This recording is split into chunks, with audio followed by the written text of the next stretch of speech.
Good morning, everyone, and welcome to the Future of the Cinema Blockbuster panel. Bonjour à tous, je vous souhaite un excellent panel. Telephone Canada is a federal agency of the Canadian government, and its purpose is to support film and television and more digital media. I'm sure many of you know, 40 years ago, in 1968, there were riots during the Cannes Film Festival, strikes, and the filmmakers of the day, Jean-Luc Godard, Chabrol, many others, Truffaut, actually brought about the closing of the Cannes Film Festival. I mention it for two reasons. One, I think it was an incident in history that merits paying attention to. Secondly, we've just finished the 40th anniversary of Telephone Canada, and as we reflect back, yesterday at the Canadian Pavilion, Anna and her colleagues hosted a Future of the Cinema Salon, and I found it intriguing and interesting, but ironic at the same time that here we are 40 years later after this incredible moment of cinema in '68. We're now looking at the future of cinema in an even more radical context than they had ever imagined it in 1968. So where it isn't a grève, a strike, I think what we are experiencing is a truly radical shift in the whole concept of cinema, and I think with Late Fragments that is running after the panel, you'll see that even more clearly. Canadians have embraced the internet and digital media dramatically. We're one of the most wired countries in the world. We're savvy, we have quite a significant infrastructure. Et Téléfilm, le principal partenaire de l'industrie canadienne, est à la fine point des nouvelles réalités. I think this agency plays a very meaningful part through especially its new media division. You may know that Canada has, of course, been very successful in film and television. We've done a lot of productions.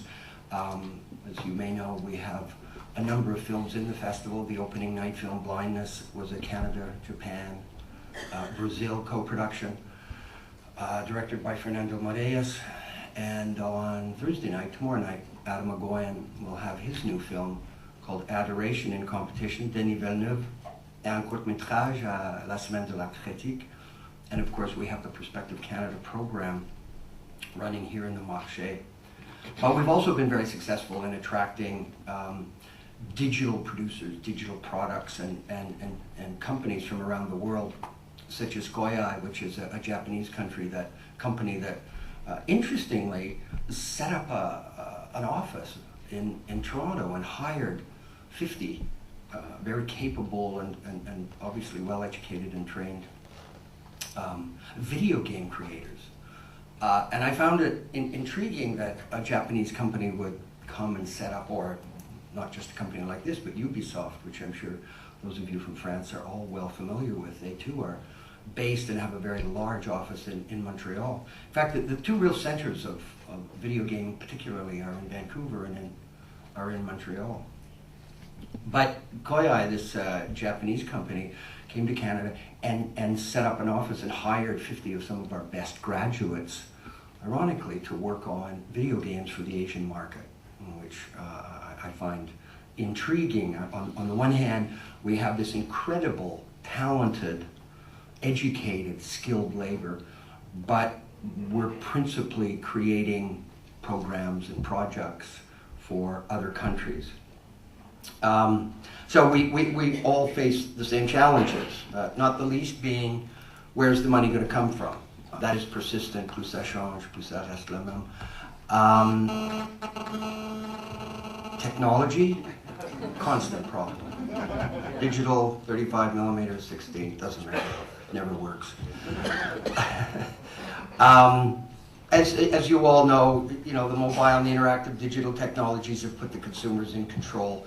They want to participate, they want it, when they want it, on the format they want it, in the condition they want it, and whether it's a film or television material, they want it now, and they want it on the format that they choose.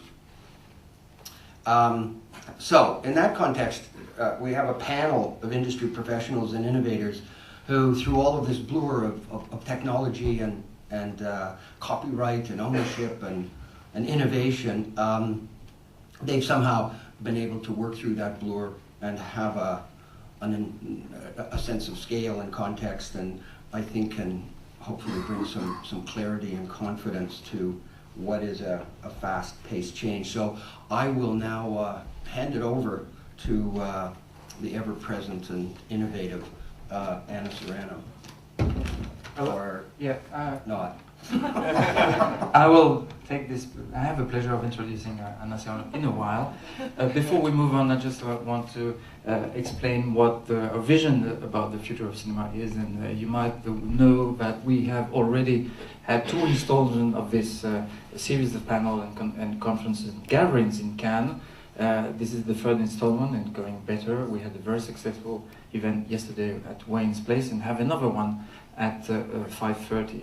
The demand, if I could say, and the need for discussion and opening eyes and hopefully engaging into discussion is so high that we've decided to bring this series of events in more festivals around the world, because we see this as a fit place where talent and industry people and the people who bring solutions can meet. So expect to see us more in Locarno, in I won't name all of it, but in about 6 more festivals around the world.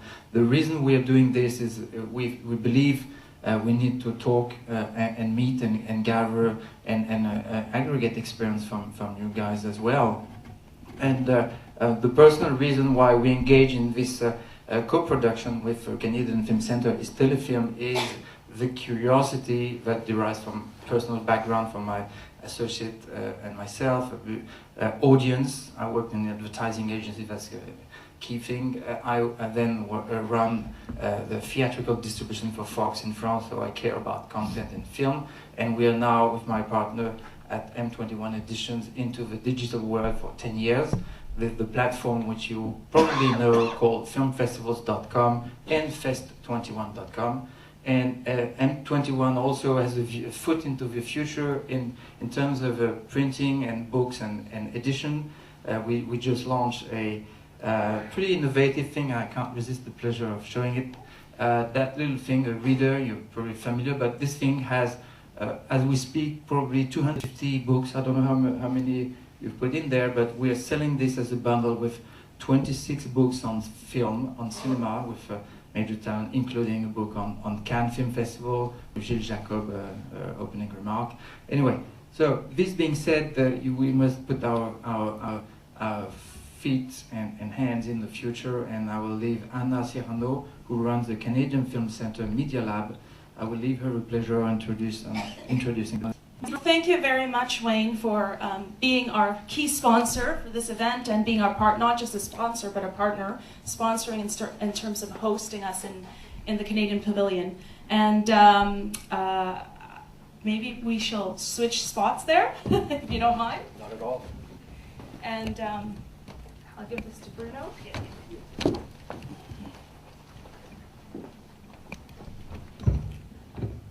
Okay. So today we're essentially going to be speaking about the future of cinema, and we talked a lot about this whole idea of, should we call it this what is this blockbuster? What does this mean? What is this whole sort of star power that we're trying to think about or not think about? And really, I think the way to position this particular conversation that we're going to have today is to almost go back in the past. So but before I do that, I introduce our panel members here. To my right, we have Elliot Kotek, who's the editor of Moving Pictures magazine, and he's also a well-known critic and blogger. I believe you also have your own blog, and he will be our respondent today. And what that means is he'll be frantically writing down thoughts and key insights by all the panel members and audience members, and he has the the amazing job of synthesizing what we've all heard today into a coherent whole that we can then all take home. No pressure there, Elliot. It's too early for pressure. Beside him is Gaurav Dhillon, who's the CEO of Jamman.com. Morning. And right next to him is Mark Halprin, who is the founder and CEO of Magic Lamp Releasing. And last but not least is Gilles Chenieuse, who is the founder and executive director of the Stockholm Film Festival. So I'm not giving you a large bio because I expect each of them to talk a little bit about what they've done as we sort of also interrogate the cinema. So I'm doing this because since we're in a theater, I don't have control over my laptop. So we have someone pulling the strings behind the curtain here. So hopefully you guys will bear with me as I do that. No, that doesn't mean do it again. Anyway, so what's interesting, as we were thinking about how to contextualize this whole event, it dawned on me, as I said, that we need to look back in the past. And in 1982, Wim Wenders produced a documentary here in Cannes called Chambre 666, or Chambre 666, 666. And he invited a whole host of filmmakers to come into the room and for 12 minutes talk about what is the future of cinema. There is one YouTube clip of this movie on the web, and let's play it now.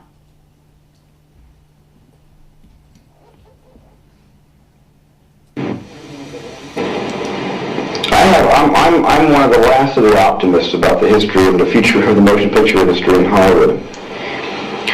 But I really believe that all of my colleagues who love film and know nothing else, if the end of the world came, we probably couldn't dig a hole to climb into. We wouldn't know how to do that either. We know movie making.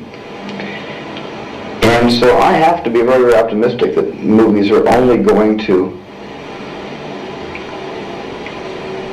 expand, hopefully not at the expense of other films that might contract for economic reasons. Because we all know that money is short today. This is 1982, and the dollar doesn't stretch as much as it used to. In 1974, when I made Jaws, and I went 100 days over schedule, went from 55 to 155 shooting days, the budget went to 8, which is twice as much. Today, because of the dollar, the franc, the mark, the yen, whatever, and because we're experiencing runaway inflation within the film business, the global film business, Jaws today would probably cost about $27 million if you shot 155 shows away from home in local motels, having to feed them and house them and take care of all their needs.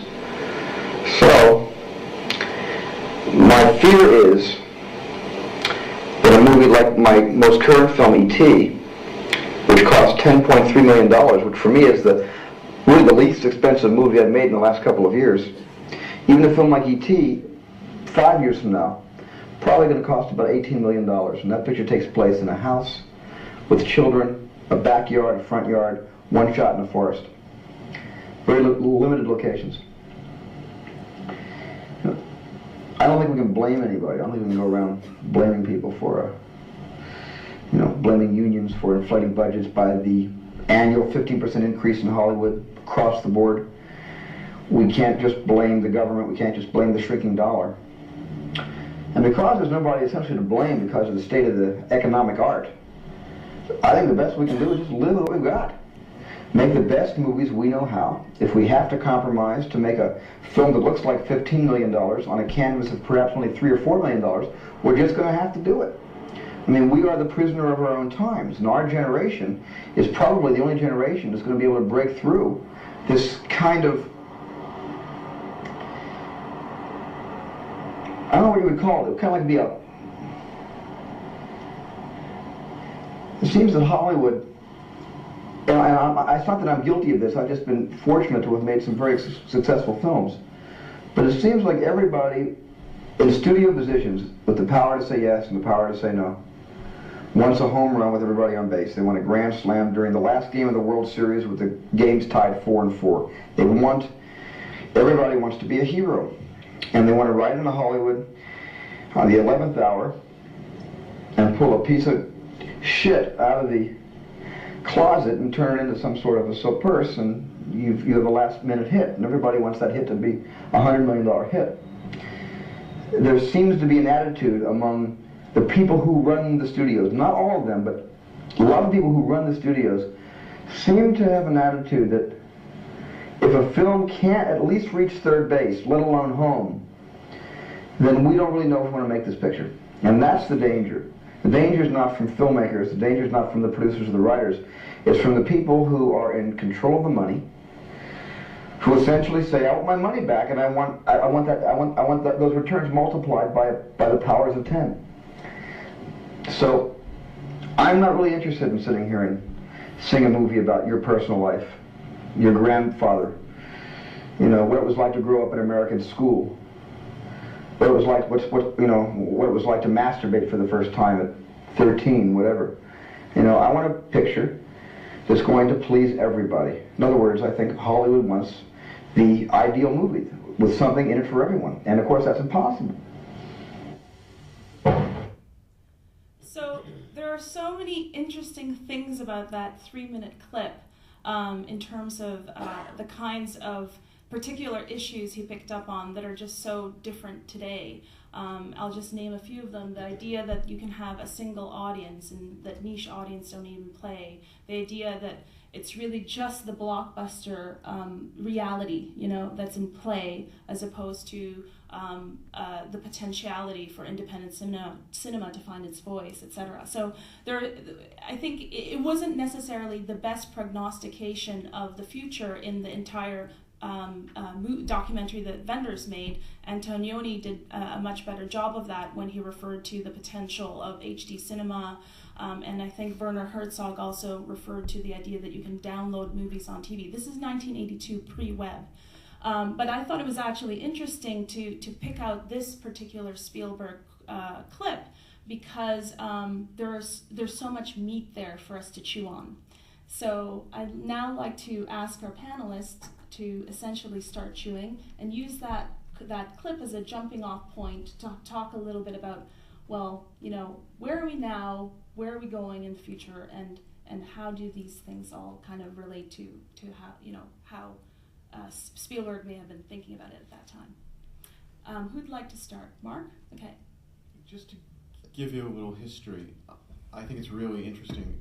1 year later, I was brought out to Los Angeles to work at Universal, and I was general sales manager of their classics division at that time, and we had the 5 missing Hitchcock films, and those were Hitchcock films that had been produced mostly, I guess, under Paramount and were part of the Universal catalog, and they'd been out of release for a long time, and the Hitchcock family owned them themselves, and we licensed the rights from the family as part of their legacy and put it into theaters.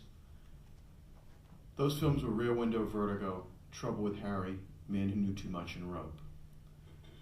We then had One Deadly Summer and a film that we found in the scrap heap, or I found in the scrap heap, called Repo Man. And they were going to go to video after opening 2 markets and not being satisfied. During the course of that year, with 7 films, Universal Classics grossed in excess of $40 million. These are $1983, $1984. Today, that's the equivalent of way over $100 million. There are very few specialized units that are out there that are doing that kind of business.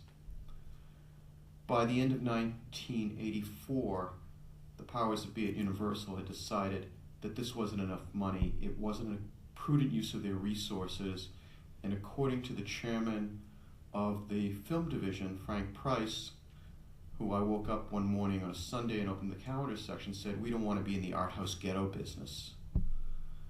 So suddenly they scrapped us. We were an organization of roughly 6 or 7 people doing $40 million in a single year. In the last couple weeks, you've seen the closing of Warner Independent Pictures, Picture House, There's a threat that Think Film could disappear. There's other rumors buzzing around that there are other companies that could disappear from this.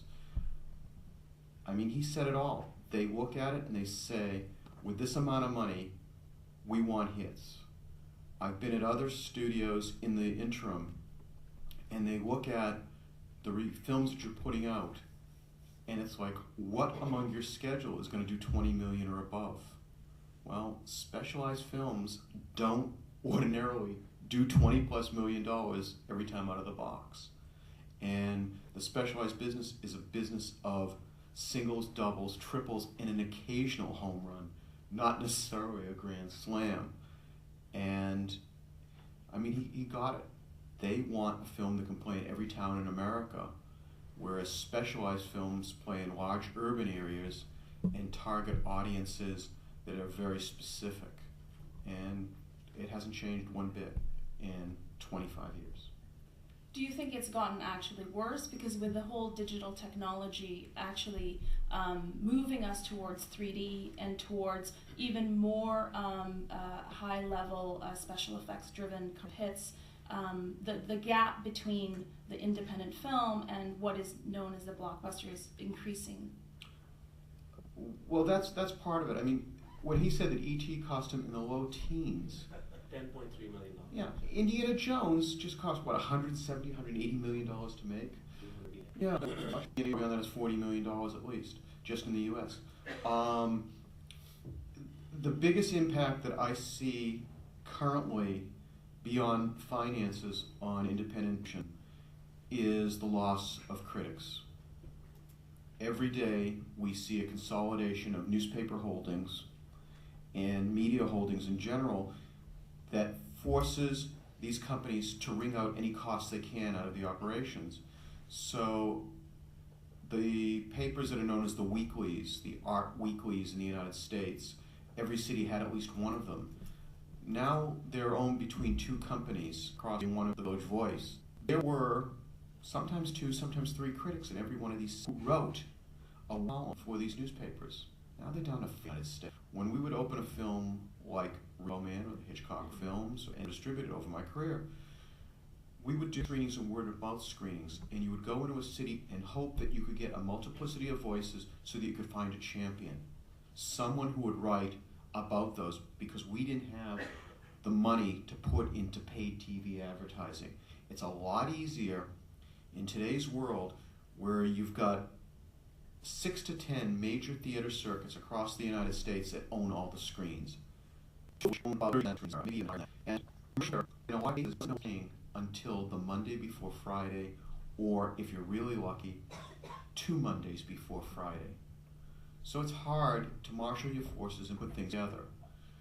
They're sitting there and they're juggling these 20 to 30 screen multiplexes, deciding what they're going to play, what's died, and how they're going to shoehorn the blockbusters in for the major studios.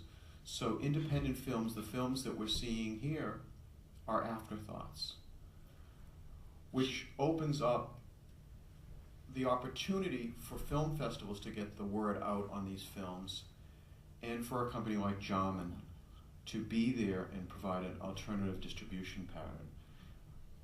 We will always see films going into theaters because theaters offer the opportunity for people to get out of their homes.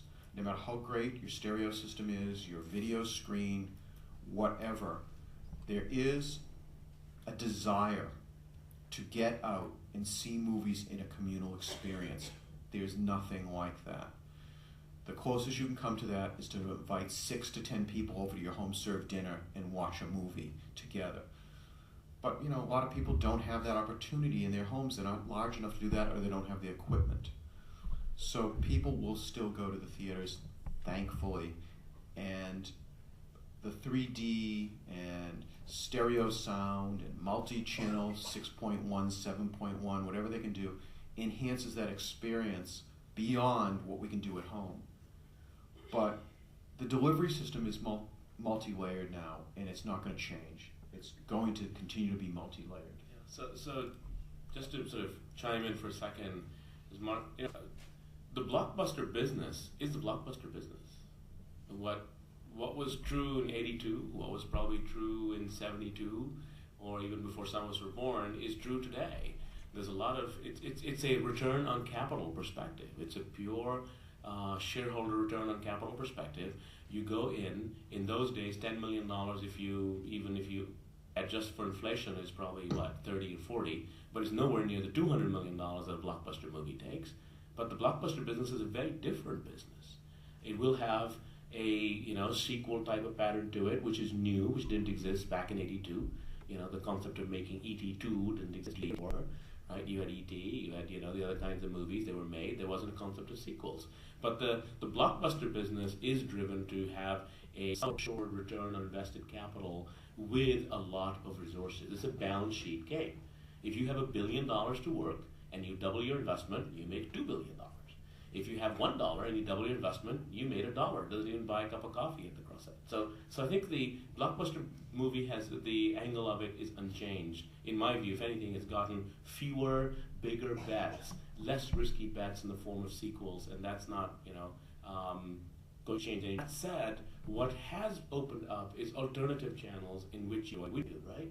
Even though Wim Wenders and others forecast that you will see something on a smaller screen, they wouldn't probably have at that time, and certainly even those of us who were using the internet in graduate school and computer science and so on, didn't forecast how everybody, my mom, my brother who's a dentist and others, and kids, 7-year-old kids, would be on the internet in the way they are today, communicating with each other, not just enjoying media. I think we could stretch our minds if we were, the sci-fi geeks, and say, oh wow, it's going to happen, and good stuff's going to happen. But I don't think anybody truly, maybe Mark Andreessen did, but I don't think anybody truly got it, that this will be a real interconnected web where people will communicate and be entertained.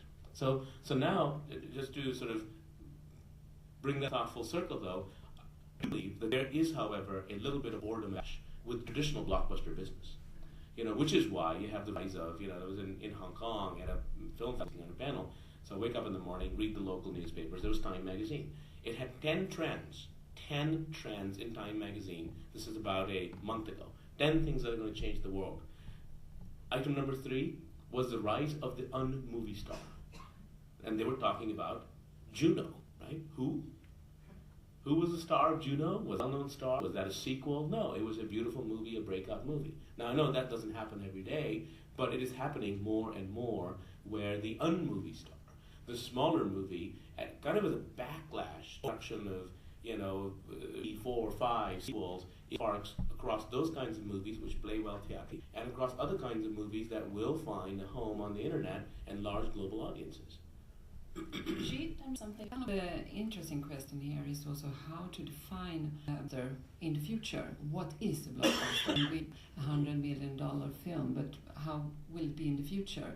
And if you look at the music industry, for example, you can see that they have to define new levels for gold and platina and things like that. And probably we have to do the same in the film industry.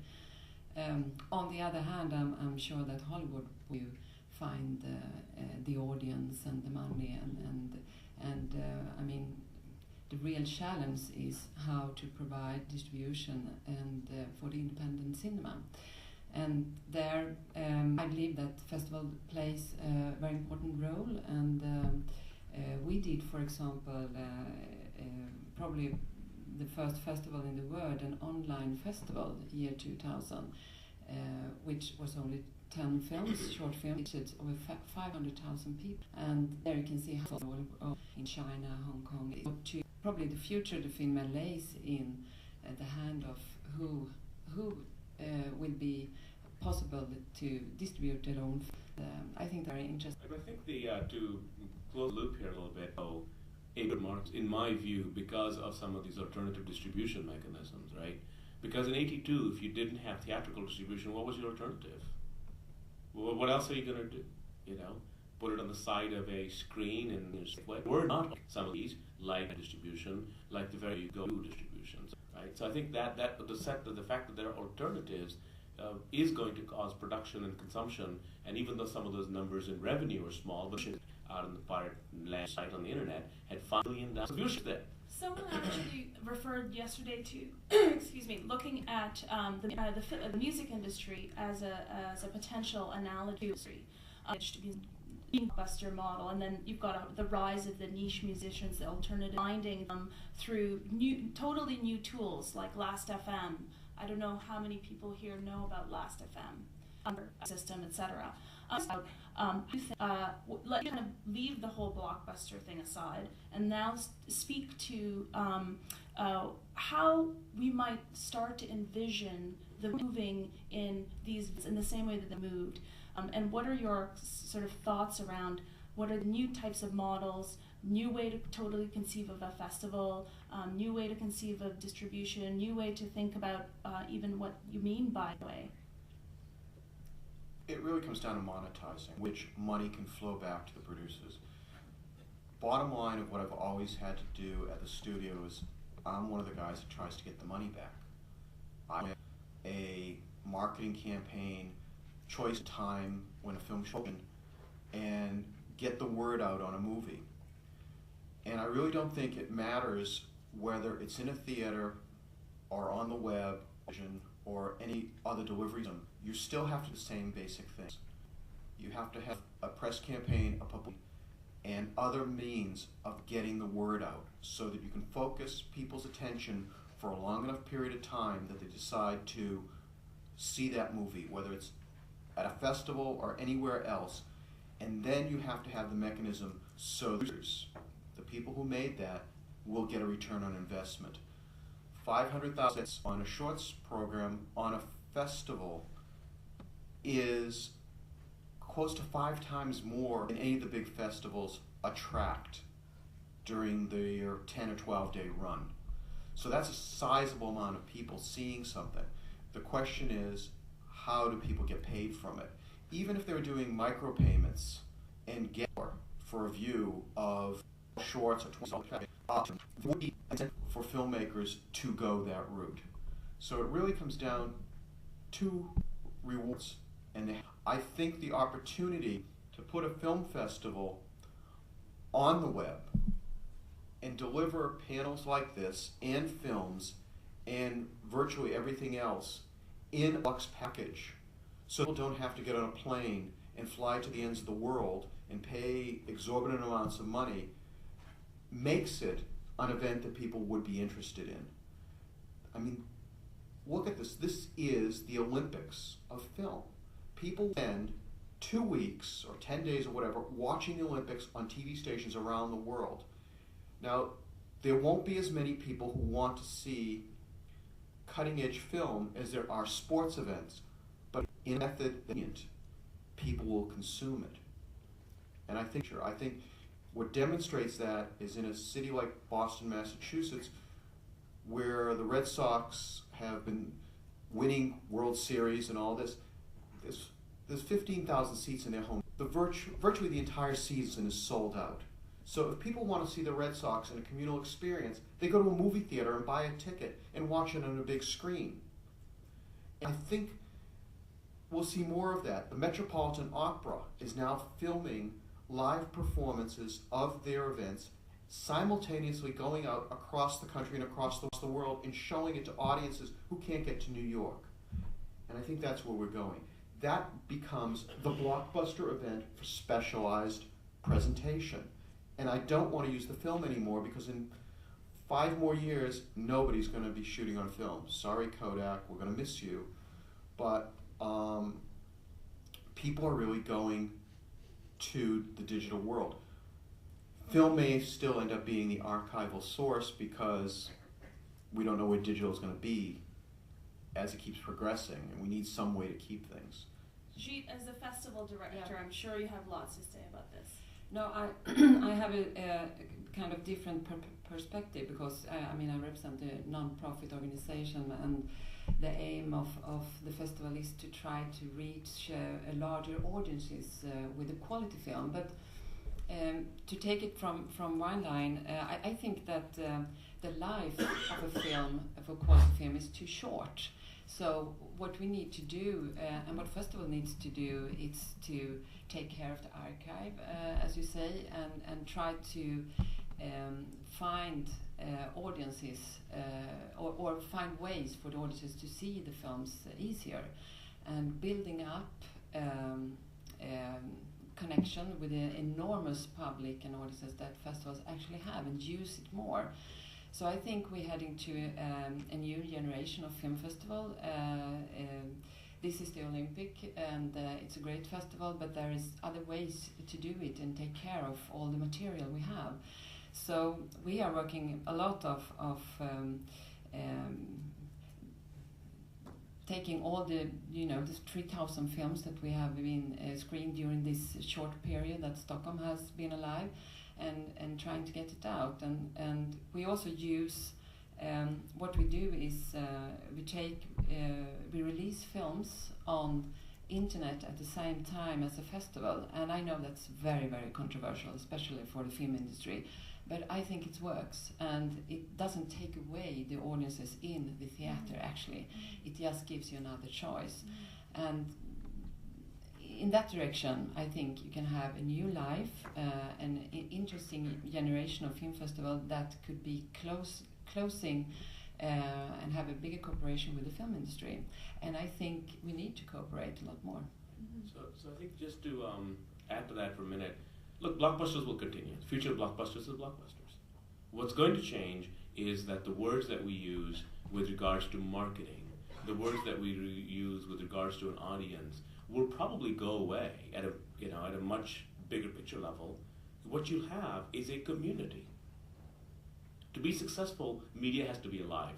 If nobody's talking about it, whether it's the death of critics or something else, it is going to be slowly or very quickly less interesting, fall to the back of the stack, whether it's YouTube or some other viewing mechanism. If people don't talk about it, people don't link, they don't share those things with each other, saying, check it out, I saw this cool clip of Steven Spielberg in Cannes in a panel. What's going to happen to that clip? Nobody's going to watch it. It's least viewed, and less people watch it, and it dies. So the whole concept of promoting and marketing, in my view, is entirely different. For a product, a entertainment product to be successful, whether it's a long form or short form, product, for entertainment to succeed, there has to be a community, there has to be conversation. And that conversation can happen very, very effectively on the internet. We find at Jarman.com, for example, we've done similar sort of things with Tribeca, etc., that we can get audiences in 65 countries to be watching small, beautiful films that are made in Pasadena, California.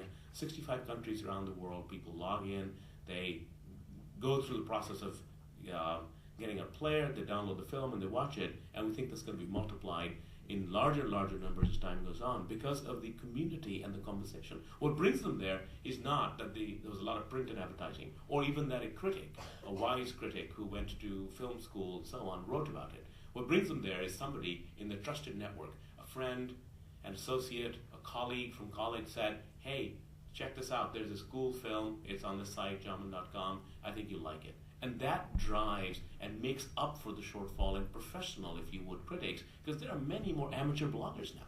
So that community and that conversation, we believe, I firmly believe, is the way that smaller films are going to become hits. And we have to redefine what a blockbuster is to say that's a blockbuster. But in our view, it's very clear that there's a market for Superman, Spider-Man, Shrek. That's not going to change. However, there is a big emerging market for everyone else, and that is going to be about community and conversation. And how are you guys building new tech? What are the tools you're using to facilitate that conversation to happen? And are there things that people should be thinking about too in terms of the producers and the audience in terms of what kinds of tools they should be using? So we started first, we showed the product 2 years ago as a prototype here at the Cannes Film Festival. We took a little stand. Mark saw it, I believe. We showed him a little, shiny toy at the time. It was just a gleam in our eye, and the key thing was people loved it. They liked the concept when it was hooked up to 42-inch plasma.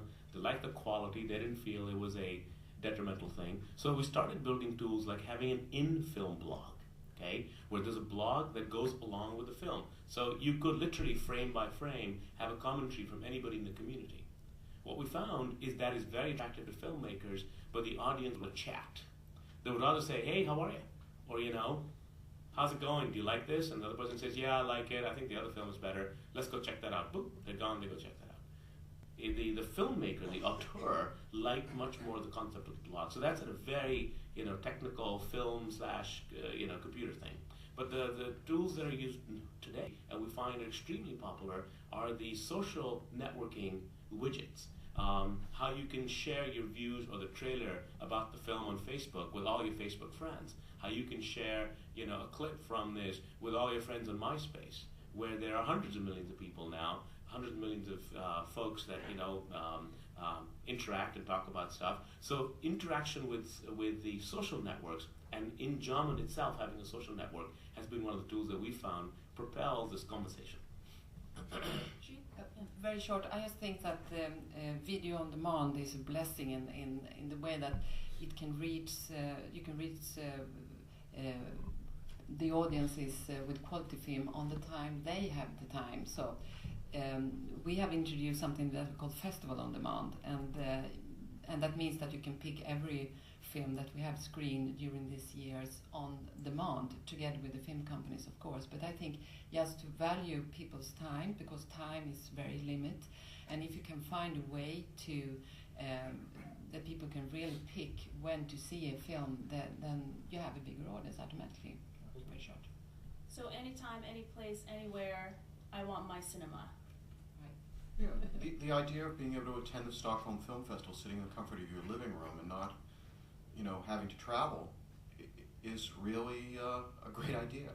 And I would say that's the case for a lot of the festivals, because jet lag is just a pain. I mean, you spend so much time on the airplane. Also, oil's getting expensive. Everything's getting expensive, and but I still say we all have to find ways to monetize it so everybody benefits, because I think there's an enormous audience out there that, if you're getting 500,000 today, if it's monetized and promoted properly, you could be getting $5 million 5 million viewers within a few years. And in the United States, about 20% of the population has access to high-speed internet at a broadband level, and that will grow over the next few years, and that raises the tipping point. Once people can have on-demand, quickly, at home, anytime they want it, people will consume in that manner. People are impatient; they don't want to have to wait. So I think that's absolutely true, where people don't want to go through the process of wanting to download or wait. But there are now technologies. We rolled out some stuff on Thursday where you click on it and you're watching the film instantly in high definition if you have a broadband connection. If you don't have a broadband connection, you're in trouble, but that's fine. That's less and less of the world. And I think whatever is true of the United States, I think we in the U.S. and Silicon Valley, we kind of feel like a third world country because we have broadband, but it's only 20%.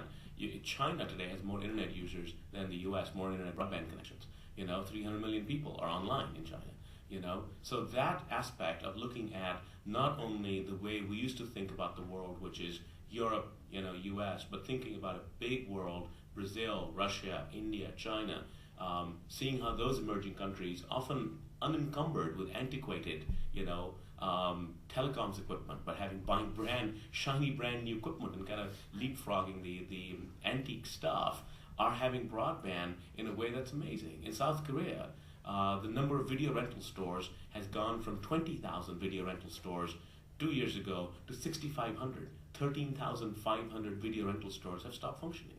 Why? Because people are watching stuff on the internet. They have access to very high-speed broadband connections. There's a number of services that provide VOD capability there. And whatever is true of VOD is going to be even truer of an ad-driven model. So speaking of monetization, that is going to be, in my view, very much more free with ads. When you can get something for free, you are able to beat piracy. I think it's one of the reasons YouTube is so popular. They don't charge you anything for anything on it. At the moment they don't even run ads, but eventually what you're going to see is you're going to see advertising interspersed with the property. So to pay a filmmaker, companies like German and various others are going to have to figure a way to make advertising function in increasingly larger numbers. And we feel that in the US and in Western Europe, some of the advertising dollars may not be that far from a rental payback stream to the filmmaker. In the emerging countries, that is not true, but it will change as the brands and the new kinds of consumer products move into those countries as well. Let's look back in history for a moment, back into the 50s, when broadcast television was really just starting out. You had things where oil companies and manufacturers had their own hour on television. There was the Texaco Hour, there were all these other shows. I see the possibility in the future where you could have a company like BMW producing a series of the films that they did with famous directors a couple years ago, and having their own theater where they sponsor new films, and you would watch their commercials because they would have a 5 to 7 minute movie that was possibly as interesting as the main feature, because it had Wong Kar-wai and Clive Owen and people like that in the commercial. So you would watch it instead of having a 30-second snippet that you see time after time after time, and it's an annoyance. You get to see something that you can interact with and watch and is enjoyable. And if that pays the freight to deliver the entertainment, it's a whole new model and it makes it all work. Gee, what do you think that does, though, to the notion of the auteur voice, the independent voice, the idea that somehow all of these things will now be wrapped up with branding? Does that provide do you think that can cause alarm to the future of that particular voice, or does it matter? Could you specify a bit more? I mean, as we increasingly need to find, as producers or as filmmakers, we increasingly need to find new ways of monetizing our own product, etc. Part of and then having conversation with our own audience. Part of what can happen is the authorial, the auteur, the authorial voice. Do you think it gets compromised in this new kind of environmental context? No, I think that but maybe we're facing a new kind of cinema with amateurism and people, everyone can do a film. You're doing film with mobile, like mobile movies and things like that, sending out of the internet. But that's also, that's just an interesting part in gaining more interest to the film industry. So, and that's also a way to have a dialogue with your audiences. So that I think it's very good and interesting. The voice is lost. The voice just has to be able to accept questions from everybody, right? If you make a film in the traditional means and it's played in a theater, a critic writes about it, the worst you're going to get is a critic who is a professional critic saying the movie was good, the movie was bad. They wouldn't really ever come out and say this movie was so bad, don't go see it. Maybe they do sometimes. But the internet audience will say that. They will say that. They will say that right on your page. There's a movie, and everybody's brave on the internet. They would say something they wouldn't say possibly in a room to someone else, and they might. You're gonna have feelings. You're gonna have positive feelings, or somebody's gonna say, "Oh my God, this is a gorgeous film. I identify with this film. That was me when I was 3 years ago." It's very moving when somebody says this film changed their life or made a huge impact. On the other hand, somebody's going to come out and say, don't bother, this film is terrible. If there was a way to give it -5 stars, I would. And that hurts when you see that on your film. But that's the new voice. The new voice is the voice of the internet, is the voice of the blogger. It's very blunt and it's very honest, and it's often not as deep and as thoughtful, but it's fast. And to my mind, that is part of the conversation that's changing. Very short. I mean, and we really need the professionals, director, God knows. We did an experiment thing last year at the festival. We called it Let's Make a Film, where we asked the audience to write a script, and then we have professional filmmakers doing the film. And the script was interesting, but of course it lacks, everything that you wish. So there you see. There are many who want to be a director as a professional and doing film, but this isn't a threat through the business by that more people are getting more film done. So maybe we need the voice of the critic here. Let's get you in here. Just you mean in terms of just saying what we've all been saying, what are your bringing it all thoughts together. Yeah. Well, the voice of the critic, just alone on that topic while we're on it, is changing. The critic has become the community. The other thing is the festivals have become the critics. So whereas before we looked to the critic to provide the advice, the number of critics may be dwindling, but the number of festivals has been expanding. But what we do is we look for the people that we trust. So we look to Cannes, even if we end up not coming to Cannes, and Cannes becomes a brand. Cannes becomes the ultimate brand for branding my film. Cannes selects my film. That means Cannes, as a critic, has selected my film to put a wreath on the cover of my DVD, a wreath to put on the poster of my film. And that wreath replaces the traditional quote that could have been used before. And it means that the community, when they're looking through, because film has become democratized in a sense, because the cost and the technology has become more available, even on the blockbuster scale. One used to make animated films besides Disney and DreamWorks. Now, and then, even Sony was kind of limited, and they only brought out their first animation last year. Now this year, it's, then it was the Weinstein Company. And as this technology has become more available, you're making animated films within a year, whereas before it took 5 to 10 years of planning to bring something like Ratatouille to the screen. So everything's becoming a lot more available and accessible. And so because of that, you are finding that you need someone to go through the mess and find you the product that you want to see. And because of that, you used to look to the critic to do that. Now you're looking to the festivals to put branding and put stamps all over your posters so that someone said, okay, I'm going to go see this because it got selected at Cannes or it won the Palme d'Or. And I think that that's what's interesting is you've got to meet. So what we've really heard really is that there are studio needs. The studio needs have changed. The studio needs have changed because they've gone from independently run studios by moguls. They've turned into media conglomerates, as you said, Mark.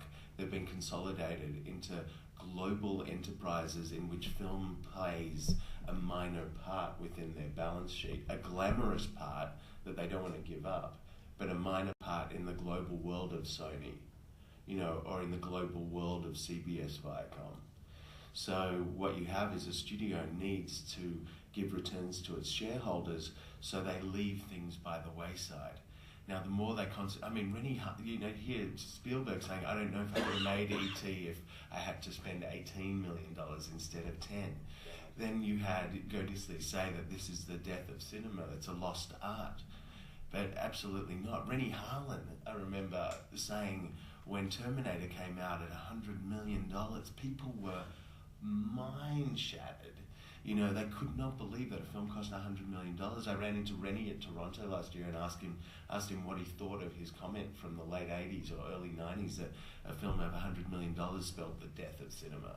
And he's like, well, I was wrong. He's like, because at the time you just had, you had all these films that just broke $200 million for the first time in terms of actual cost. But the reality of the situation is that those studios are now looking at, okay, they're looking to the audience. So this is where it changes. They're saying, who are our audience? And this is the same for whether you're making an independent film or a blockbuster, it doesn't matter what it is. Who is my audience is probably the most important question. So for the studios, it means, what can I make that has a built-in audience? So whether it's a franchise or a popular book or a graphic novel, they know that they've got a built-in number of people that is going to see this product, right? So they're hedging their bets by placing their interests in something that already has an audience. Of course, when they move up into those categories, it means it also leaves a huge vacuum. It means that different people become the moguls that used to be. The Weinsteins, all these people that have the power on the independent level are what the studio moguls used to be, really. And so they're stepping in and filling that void of everything that falls below the studio level. And then their films are going to need promotions and marketing and other things because that's what their specialty is. When they promoted Pulp Fiction, when they promoted, Like Water for Chocolate, things like that. When you guys did Sex and Lucia, Mark, it was a different type of marketing expertise that was required. And so they became really good at that. They really took the studio theatrical distribution model, they looked at it, they dissected it and said, okay, before when people made independent films, they didn't apply a studio mindset to the marketing and distribution. And so they brought that talent to the smaller movies and made them accessible to large audiences. And that will always exist. Juno was one, obviously, but that's a whole completely different model. but that model is allowed to exist because what they're doing is it's a platform release. It's not the blockbuster model. And if Juno had lasted a month or two and only made 10 to 20 million, that would have been okay too.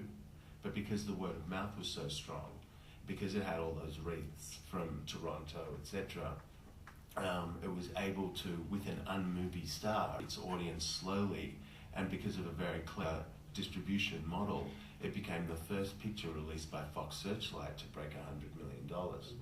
And that was the weird thing. It was seen as the smallest movie of the bunch that was nominated for Oscar last year, but it grossed more than all of them, and more than 3 of them combined. So you're looking at what the studio needs and what you can do to step into the gap that's been made available. But now we also have to look at what the audience needs are. The audience needs some reason to leave their home. They want to leave their home, but the reason for doing so now is being seen by the advent and the building out of 3D technologies that we thought were perhaps dead 20 years ago.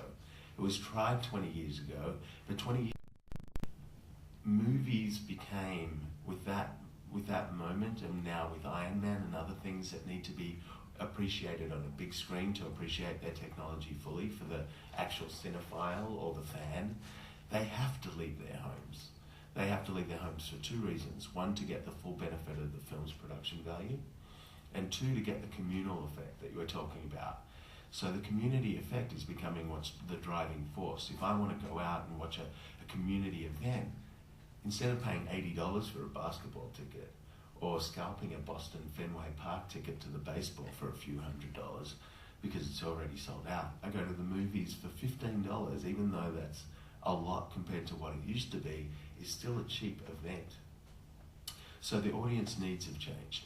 But also, if they're not going to be, so if they can go out and expect that event experience at a cinema, they also know that they can get a cinematic experience or a worthy story from a smaller film in the comfort of their own homes. That those films that they don't need to necessarily see in the theatres, they can experience by downloads, by DVDs, because their home theatre systems are good enough for that. So the audience doesn't need to go out anymore to get a good cinematic experience, and that's where it needs the festivals and the critics still to kind of weed out for them what they should be watching or what they should prefer to watch. And then they'll find a festival that they agree with. They'll go, this programmer at Toronto or this programmer at Cannes is amazing. Every now and then I want to see some South Korean movie or something different. I'm going to go look at the South Korean film that was selected for Cannes because they've already weeded out for me who that auteuric voice is. So that's where the audience needs have changed. And so really, because of that, because we now know what the studio wants, we now know what the audience needs, you can tailor your promotional endeavors to that. So whether it's creating dollar downloads so that it's accessible by increasing the life of a smaller film, by letting it run through a platform release, by integrating brands. I mean, it used to be just the territory of when Mission Impossible 3 came out, you could count the number of brands that were shown during the outcome of, it was like Motorola, L'Oreal, it was just a massive advertising information. But smaller films now have become that as well. I mean, nobody should make a film now without considering, nobody, whether you're an absolute artistic auteur or a grand scheme filmmaker with a couple $100 million budget, nobody should really make a film now without taking into account the fact that they can make money from product placement, even if it's bottles of water, whatever it is. You say like when television came out, sponsors branded an entire hour of television. Well, now they're doing the same thing, but they're doing it from the beginning. Procter & Gamble have their own television shows. Gilmore Girls was a Procter & Gamble television show where writers were sitting in a room with the motto and the ethos of Procter & Gamble on the wall, a list of the number of products that Procter & Gamble had on the wall so that they could integrate those into the show. It's unbelievable, but even at the most basic level, you can find someone who will go around and collect things for you to help you make your film with less money, with lower budget, but higher production values. because they've just taken care of your catering. If you have a Coca-Cola truck go behind the background of one of the scenes, you know, you may feel like you're selling out for a moment or two, but there's ways of doing it that are fairly unobtrusive to your filmmaking. So the branding element's becoming key. So maybe just a couple more, because we Yeah. want to get the audience questions. Exactly. So the branding element's becoming key, and also it's helping, you know, in terms of word of mouth in your film. If you can have BMW or someone, like they are doing these, you know, branded entertainment packages. So if you can have someone come into your film, they're going to help you promote it too, because it's advertising for them. So you've got an extra promotional endeavor, an extra promotional strategy there. And then finally, the technology. It's weird, but it's true that unless you're an absolute auteur and you're making something for art's sake, in which case you don't expect to make any money, you're going to be shooting on HD. Even if you shoot on film, festivals will soon no longer be able to afford those cameras, because those cameras for projectors projectors even, those projectors and cameras will become somewhat obsolete and hard to find, hard to service, hard to repair, hard to find stock for. So instead people will turn to HD, and even the people that want to retain the classic art of filmmaking and want to shoot on film will probably, and unfortunately, have to then do the opposite of what we do now. They'll have to transfer their film from 35 to digital to screen it in a theatre or at a festival. So it's studio needs, audience needs, whatever your marketing and promotional tools are, and marrying the technology that suits. I think that's kind of what we've all been saying, what you've all been saying. Well, Elliot, thank you very much.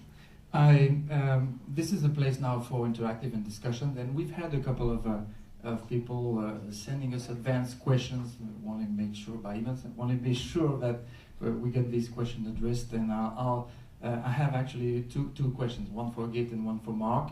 And maybe before I go to that, a comment on Elliot's word about 300. There's no doubt it's made for large screen, and my point is the people from the internet, the hundreds and millions of people, will find the way to connect to what's made for a big screen and what's made for them in the community aspect. And just go type Google 300 spoofs, and you'll laugh for maybe half a day of everything you can see there. So the question I have, and this comes from our audience of filmmakers in filmfestivals.com, thousands of them write them not day, thank you, but asking how can I get famous, and what the festival, how is the festival the first step to glory, and I just want to state, just to put the thing in perspective, just working with Frank Price myself, Mark, bringing here a movie he made for $12 million called Boys in the Hood, who actually did nothing else before it came to Cannes, and made, I got a very nice handshake from Frank Price, because the film was discovered and people considered this as being the next Orson Welles. So the guy became like a chouchou, a little star between the studio, and made more films, which is what he wanted to do. So the can help him do his career. A festival can break or make a career. What do you think festivals, is there a place for that? And do you think this festival has to change something in 15 years from now? Is there a need to? What's your view on this platform festival, and is Cannes has to change? What needs to change? Well, I hope not Cannes will change, because we all love Cannes, but probably you can add something when it comes to technology and the internet. I mean, Cannes' website maybe could improve a little bit, but when it comes to the question of festival, definitely a platform for people to get rich and famous, and the critical acclaim and everything could happen. So it's a platform I really would like to recommend. And if took an example from Stockholm Film Festival, we have, as I talked about, the online product, which was very widely spread, and the filmmakers didn't receive any money from this, but what they gained was actually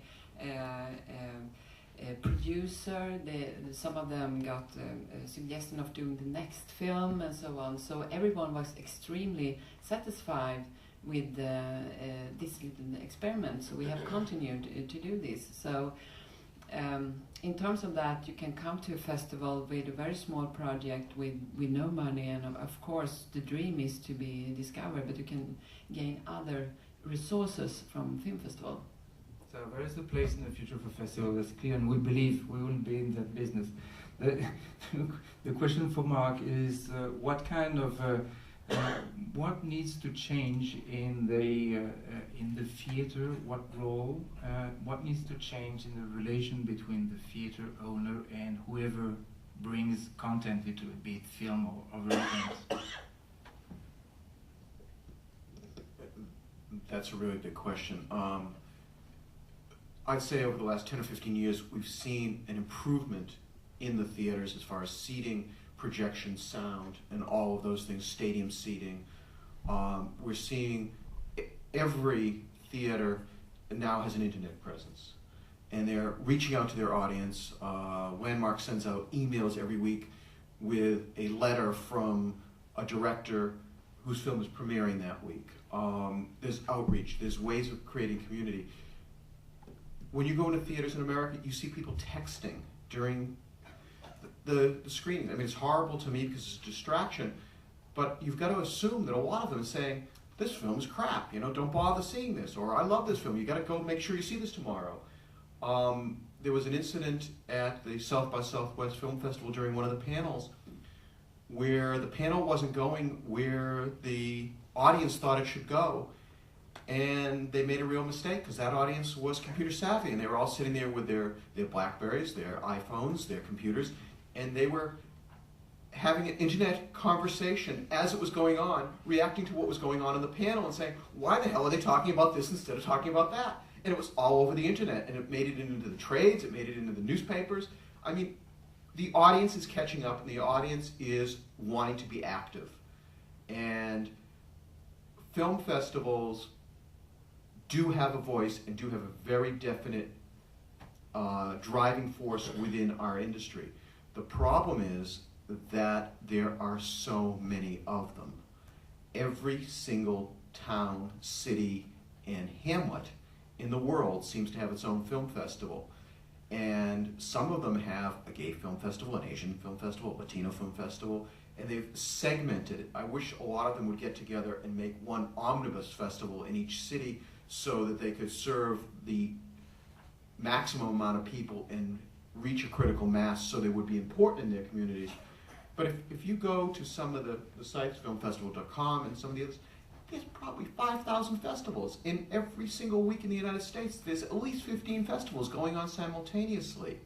So at a certain point, it dilutes the audience for those films because there's no incentive to myself or a company that I represent to go out and license a film from a filmmaker to then take it out and spend the money to go out with it if it's going to play every single town in the country in a film festival setting. The audience will be dissipated. If it plays the top 15 or 20 festivals in the world, then it's serving a need for us because people start focusing on it. But once it starts playing 100 festivals, it's dissipated the audience. So I think what may have worked in the past is not going to work in the future, okay? To my mind, if somebody's seeking fame, Lonely Girl 15 on YouTube, in a horrible little skit with 35 million views, produced more fame than anybody's going to get at a film festival, okay? There may be somebody who comes in and has a breakout discovery and it becomes a star, but in general, the way the film festival juries are built and the way selection process happens and who got the premiere, who got the exclusive, there's a lot of posturing, there's a lot of haggling that goes on behind the scenes. I don't know, if you're a filmmaker, they're going to be even at the table when the dialogue is going on, the haggle's going on to make it big and break out at that. I think the internet is a far better way to make it big and break out. And the panel you refer to was Mark Zuckerberg, the CEO of Facebook. He was on message. He was telling his PR script as opposed to honestly interacting with the audience. And the audience used technology from Twitter, a little internet chat, that type of thing, a new kind of internet chat type of thing. And they all started twittering about why is this guy talking absolute nonsense and not, answering the question that was asked of him? No matter what the question was, he came out with his marketing message, and the audience got ticked off. So in this day and age, with that sort of vulnerability and just you're sort of out there naked as an artist or somebody who's on panel or whatever, you just have to be aware that they will talk right back, and they will tell you what they think unabashedly. So, but I think just one last thing. The one concern I have with film festivals is they're aging.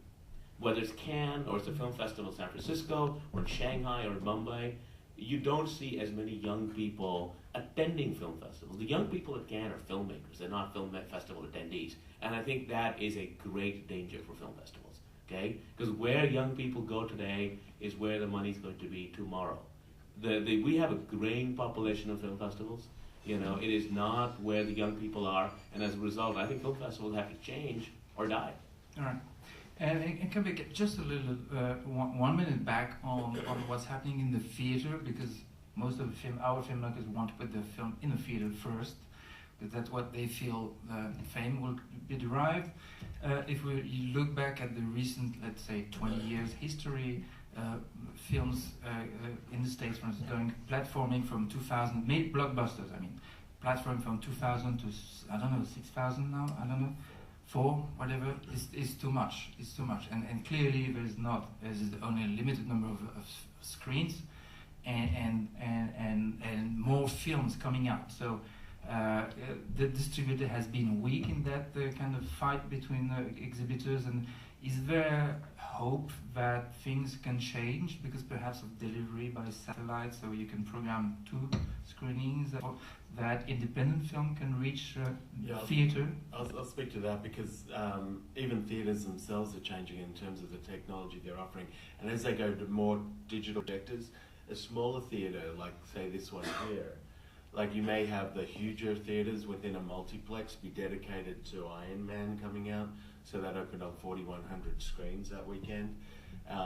But the smaller theatres, they may be able to have a mass choice.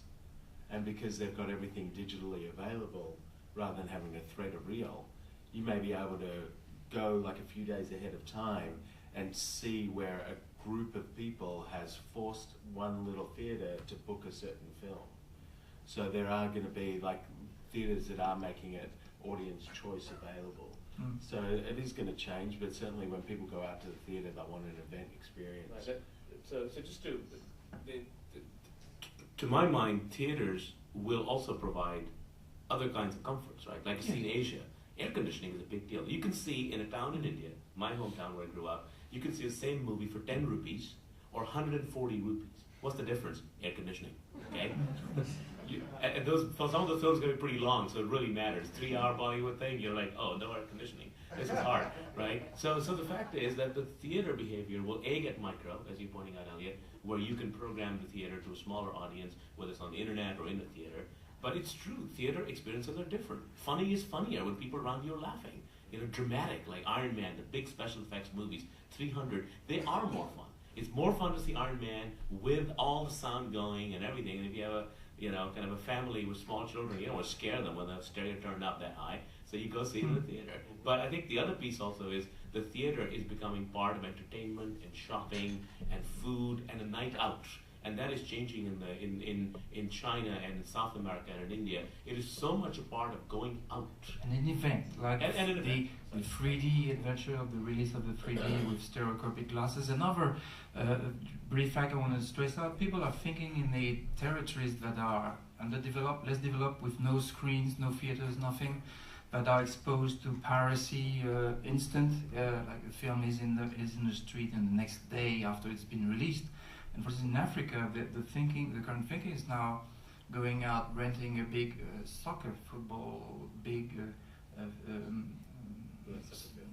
field, and putting there 50,000 people with an inflatable screen that's not so expensive and fill that 5 screenings and grab 300,000 tickets in 1 day or 2 days. Right, it's exactly the ultimate in the event-based marketing strategies that we're talking about. So we are like talking about film as an event where community can conglomerate, can come together.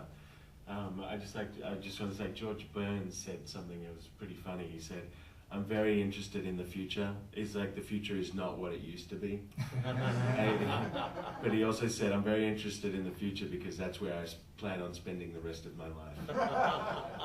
So that, I think that's poignant, really. Really good. All right. Along these lines, and that will, I want to share also an experience I'm currently working, and that is going to be an introduction of a demo we will see in a couple of minutes. Some forms we've been dealing with forms of entertainment we know of, film, going in through different platforms. There are so many forms that we don't know of. Some of them we see here and there, and we'll show a few examples, a few images in a while. One of the projects I'm working, I can't show any images because it's complex. It's a project that involves computer-generated images with 3D glasses in immersive environment with 3 screens. You've got one here. Imagine you've got 2 more, meaning a couple of projectors like the one you have there, pretty expensive, and a VJ, someone who is moderating, and each of the seats has a remote control. What I'm saying is you're into a different kind of entertainment. It's no more film, it's close to game, and people can actually choose what they're doing, if they're killing the hero or letting him kiss the bride or whatever. What Anna Serrano is going to talk in a moment is a different form interactive panel. But maybe speaking of interactive, I want to open the space for questions from the audience. More questions, if you have any.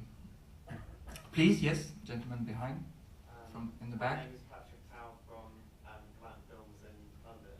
I've got a question for Anna, but also for the other members of the panel. Anna, your project is looking at different narrative forms and how it's filmic, but it's also there are some other things that you're borrowing from, maybe from games or other things.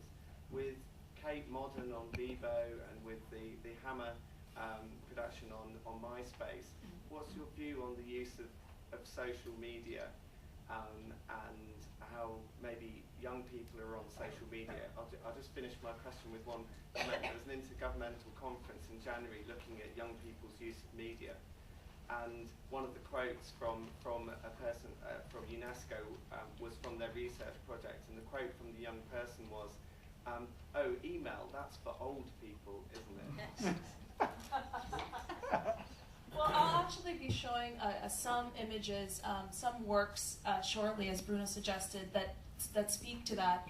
One of the things that I learned today, because I love doing these panels because I learn something new every day, is actually what Gaurav had mentioned, which is this idea of tagging film so that you've got this in-context blog that's going on. If you wrap that up within a social network system too, that can become very powerful and quite interesting, not only as a conversational piece, so for marketing purposes, but potentially for creative purposes. Like, I'd love to get my hand on the same technology, but actually to use it creatively, as opposed to just marketing or commenting on the film that you've just created. So, yeah. Just to say about maybe non-narrative conversation. The point with Kate Modern was that on Bebo you could speak to all the characters, and that's not narrative. That's having an interaction. So how do you view that as altering the experiences that we design? It's having a conversation. The audience is having a conversation with the media. Therefore, the media is alive and it will thrive and it will grow. It will get a bigger audience who will have more conversations. The reverse is a vicious cycle where that media will die. It has to be a conversation. It doesn't matter whether it's on Twitter or Bebo or Jaman or Skype or whatever. It has to have a conversation because the unseen, the unconversed is the dead. And that conversation can turn creative. So, for example, Mike Figgis right now is working on a new television series that actually has a conversation with the audience, and the audience impacts the next type of episode that the series would have. So I think there's a continuum of non-narrative based conversations and ones that are much more narrative based. I wonder, because of the time, whether we should now move and let Anna show us the interactive demo of Late Fragment, and maybe keep the questions for the last part of the session. And that will allow me to thank the friends on the panel. So, Git, Mark, Gaurav, and Elliot, many thanks. And we've used your, let's say, left part of the brain. Now we'll play with the right part of your brain. And Anna is going to do that. Thanks very much, Bruno.